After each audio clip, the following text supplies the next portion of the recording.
მოგესალმებით.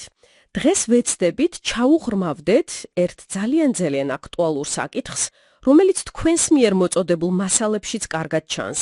საუბარია ხელოვნური ინტელექტის დანერგვაზე საკლასო ოთახში, აი უშუალოდ საგაკვეთილო პროცესში. ეს არის ჩვენი დღევანდელი საწყისი წერტილი. კი ბატონო. და საინტერესოა რომ აქცენტი კეთდება სწორედ დანერგვაზე, ანუ არა ზოგადად იდეაზე, არამედ აი პრაქტიკულ ნაბიჯებზე. დიახ. წყაროები პირდაპირ გვეუბნებიან, მოდი დანერგვა განვიხილოთო.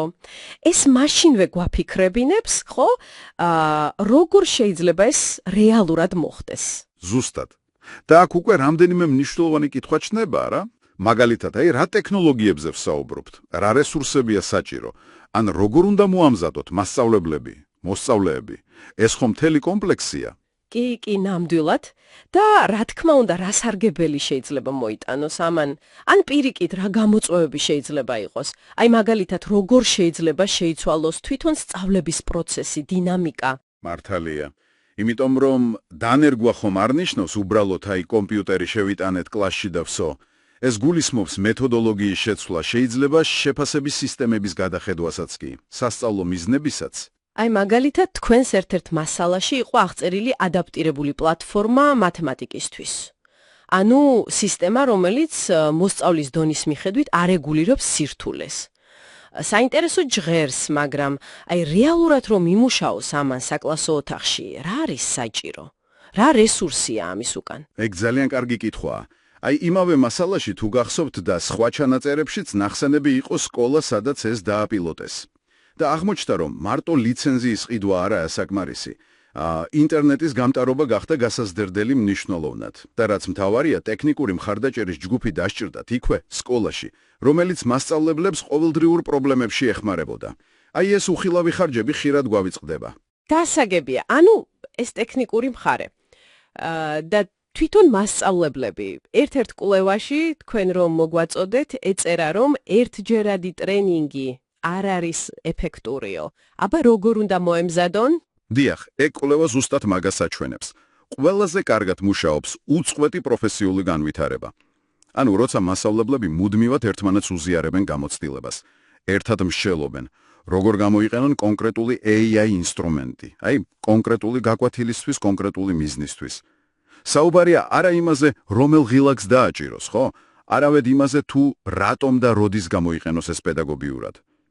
და იგივე ეხება მოსწავლეებსაც, როგორ ვასწავლოთ, რომ ამ ტექნოლოგიებს კრიტიკულად მოეკიდონ და სწორად გამოიყენონ. ეს უკვე პირდაპირ ეხება სწავლების დინამიკის ცვლილებას.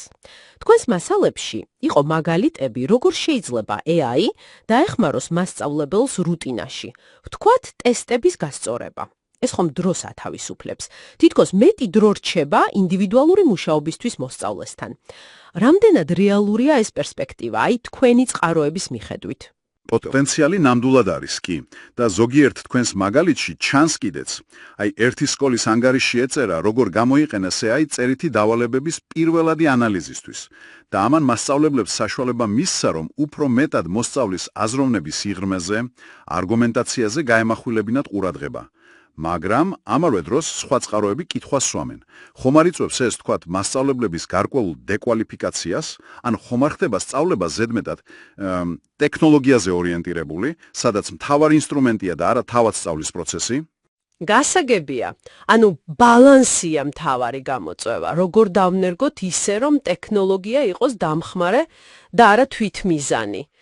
ხო, თქვენს ჩანაწერებში ერთი საინტერესო დაკვირვება იყო სკოლაში, სადაც დანერგვა წარმატებულად მიიჩნიეს, პროცესს თავად მასწავლებლები და ადმინისტრაცია უძღვებოდნენ და ტექნოლოგია შეარჩიეს არსებული პედაგოგიკური საჭიროების მიხედვით, პირიქით კი არა. ზუსტად. აი ეს მიდგომა, როცა პედაგოგიკა მიდის წინ და ტექნოლოგია მოსდევს, როგორც ჩანს, ერთ-ერთი მთავარი ფაქტორია წარმატების, თქვენს მიერ მოყვანილ კარგ მაგალითებში. დანერგვა ხომ სისტემური ცვლილებაა ფაქტობრივად. ეს არ არის მხოლოდ ტექნიკის ყიდვა და ტრენინგი. ეს არის სასწავლო კულტურის, შეფასების, ზოგჯერ მიზნების გადააზრებაც კი. მაშასე, თქვენი მასალებიდან აშკარად იკვეთება, რომ ხელოვნური ინტელექტის საკლასო ოთახში ეფექტური ინტეგრაცია ძალიან კომპლექსური რამეა. მოითხოვს ღრმა გააზრებას, რესურსები, მომზადება, პედაგოგიკა, სარგებელი ფარული გამოწვევები. აი თქვენ როგორც მსმენელი რას ფიქრობთ, რას ნიშნავს ეს თქვენი საქმიანობისთვის?